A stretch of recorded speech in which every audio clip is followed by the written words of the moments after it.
Olá, meus amores, tudo bom?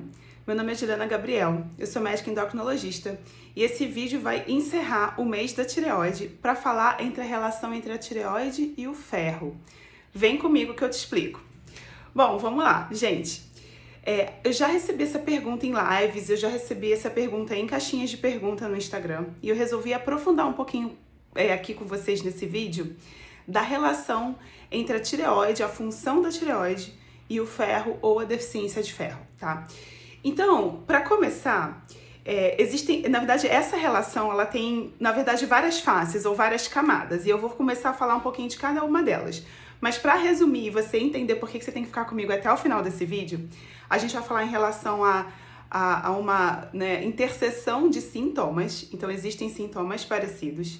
A gente tem uma relação da deficiência de ferro afetando a função da tireoide. E a gente também tem uma relação da disfunção da tireoide aumentando a predisposição à deficiência de ferro. E eu vou explicar cada uma delas aqui para vocês.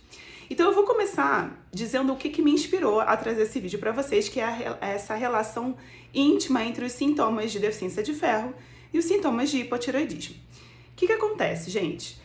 Eu sempre recebo pessoas no meu consultório me pedindo para avaliar a tireoide ou até vindo com alterações mínimas no TSH, né, que é aquele hormônio da tireoide, perguntando se isso poderia justificar seus sintomas e querendo o tratamento, mesmo sem ter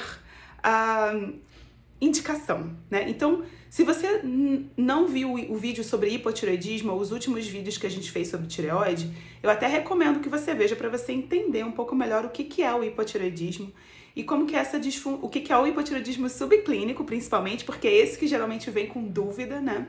E o que é essa disfunção de tireoide. Já fiz vídeo também sobre hipotireoidismo subclínico. O que acontece, gente? Tanto o hipotireoidismo mesmo, né? Não necessariamente o subclínico, quanto a deficiência de ferro, podem ter sintomas muito parecidos, por exemplo, queda de cabelo, unhas fracas, cansaço, uma predisposição ao ganho de peso, né? Essa sensação de fadiga crônica. Isso são sintomas que, na verdade, podem ser causados por uma série de condições. Uma delas é o hipotireoidismo, uma delas é a deficiência de ferro. Então, quando o sintoma ele pode estar presente em diversas condições ou ele pode acontecer por diversas causas diferentes, a gente diz que são sintomas inespecíficos, porque eles não são específicos de uma doença.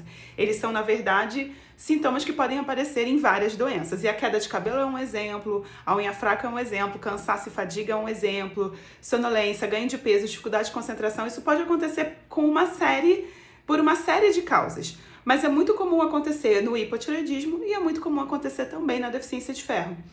E quando a gente fala em termos de prevalência na população, o hipotireoidismo, quando a gente vê os estudos, a gente vê que ele acomete de 0,2% a 2% da população, dependendo da faixa etária estudada. Ou seja, em pessoas mais jovens, o hipotireoidismo é menos de 1%, chega a 0,2% em crianças, né? E em idosos, chega ao seu máximo, que é 2%.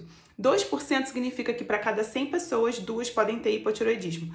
É bastante gente? É. Mas quando a gente vai olhar a prevalência de deficiência de ferro, segundo a Organização Mundial de Saúde, é 1/3 da população, ou seja, 33%. Então, para cada 100, 33 podem ter deficiência de ferro.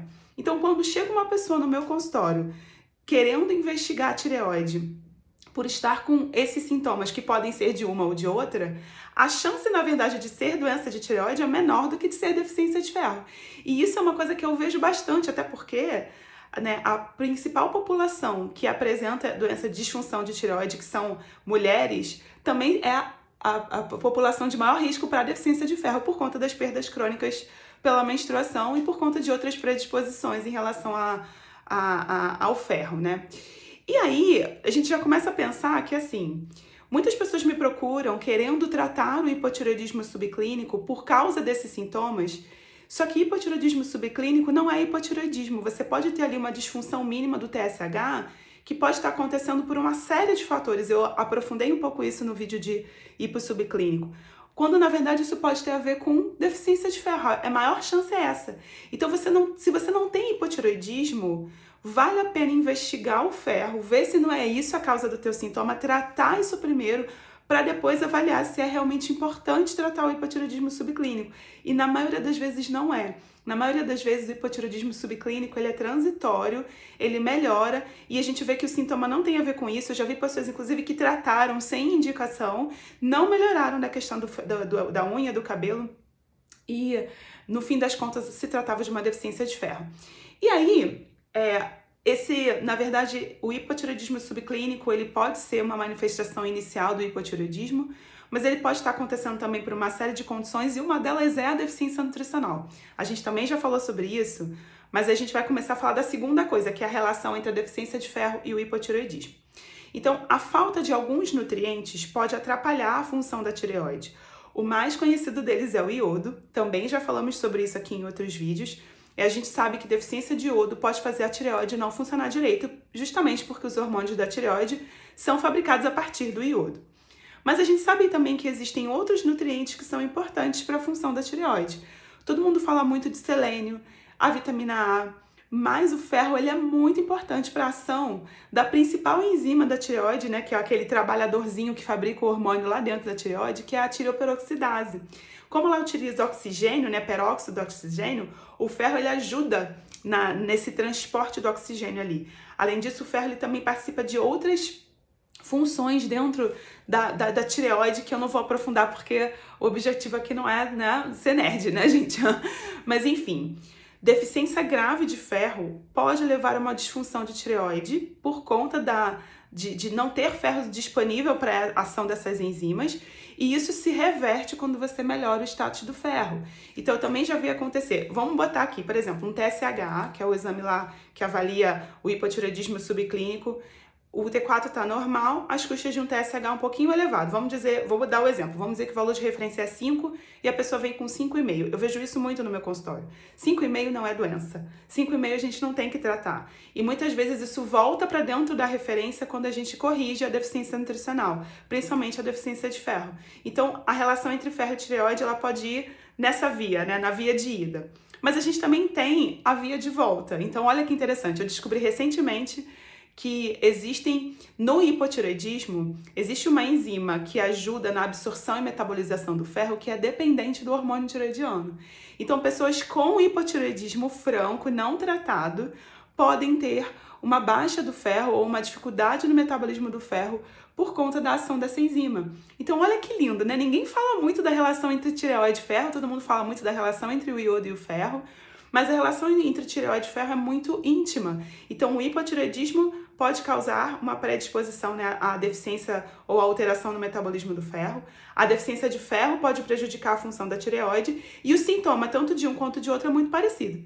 Então, o ideal seria que, antes de sair tomando T3, antes de sair pingando gotinhas de Lugol em tudo, que é o que as pessoas mandam fazer na internet, né?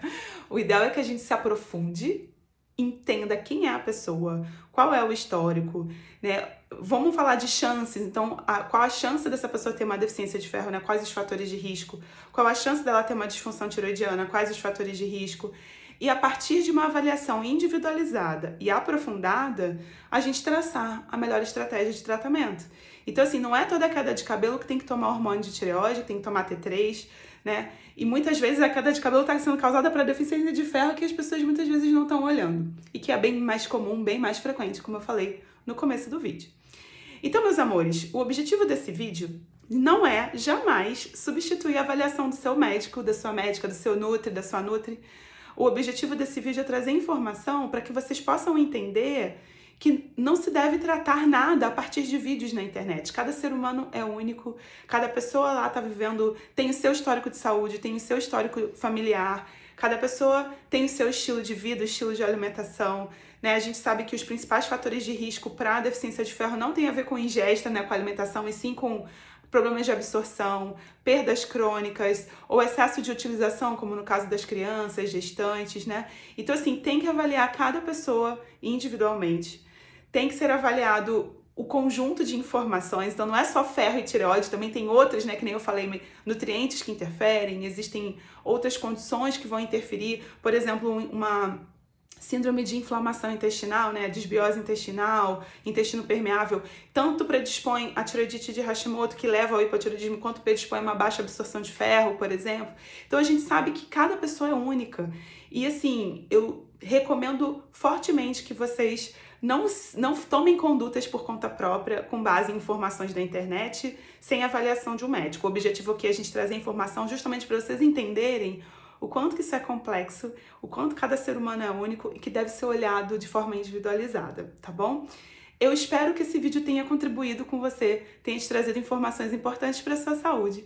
E se você gostou, não esquece de dar aquele joinha pra mim, de se inscrever no canal Endocrinologia para Todos, de me acompanhar lá no Instagram, @doutora.julianagabriel, e também @tribo.saúde, tribo com U. E a gente se vê nos próximos vídeos e na próxima semana especial aí da tireoide, tá bom, meus amores? Um beijo, fiquem com Deus e até o próximo. Tchau, tchau!